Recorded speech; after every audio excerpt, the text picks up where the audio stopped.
Je vous souhaite la bienvenue dans notre méditation « Sa grâce nous suffit » qui a pour titre « La Pietà ». Ils se sont d'abord donnés eux-mêmes au Seigneur et à nous par la volonté de Dieu. 2 Corinthiens 8, verset 5.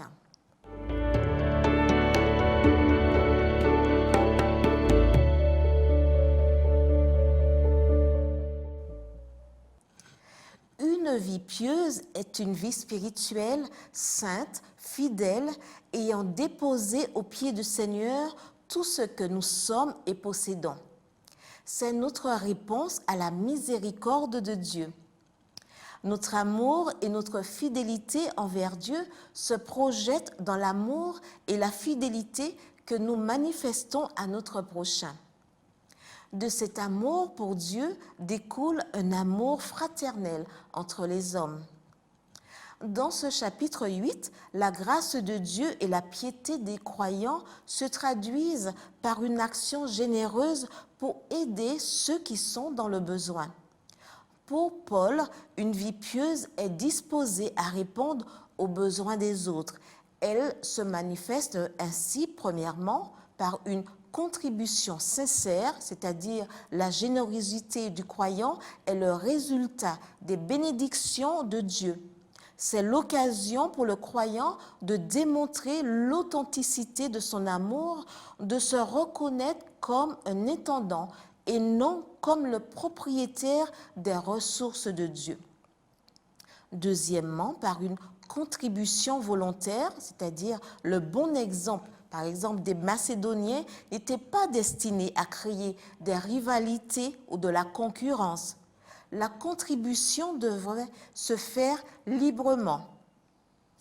Aucune cause, aussi bonne soit-elle, ne doit être animée par l'orgueil, la vanité et l'égoïsme. Une contribution réaliste selon les possibilités de chacun. Avec de la bonne volonté, même la plus petite contribution est acceptable. Troisièmement, une contribution confiante. La référence est toujours le Christ qui, étant riche de ses attributs divins, s'est fait pauvre. Voir Philippiens 2, verset 7. C'est-à-dire qu'il a pris nos misères afin de nous enrichir et de nous accorder une vie nouvelle et un héritage.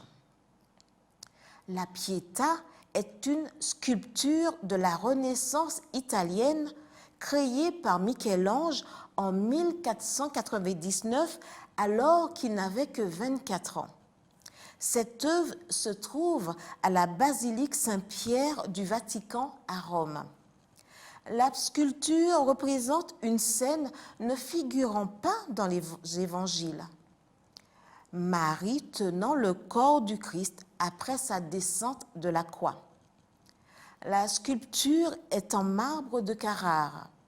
Le marbre est une roche compacte qui, soumise à des températures élevées, atteint un haut degré de cristallisation. Après un processus de polissage, il acquiert une magnifique brillance naturelle. Notre société est pleine de gens brillants dont le cœur est dur et froid comme la pierre. Le croyant n'est pas fait de marbre, mais de chair et de sang. Il est appelé par Dieu à briller et à rayonner à travers une vie pieuse, dévouée et généreuse. Cela n'est possible que si vous êtes soumis au rocher qui n'est autre que Jésus.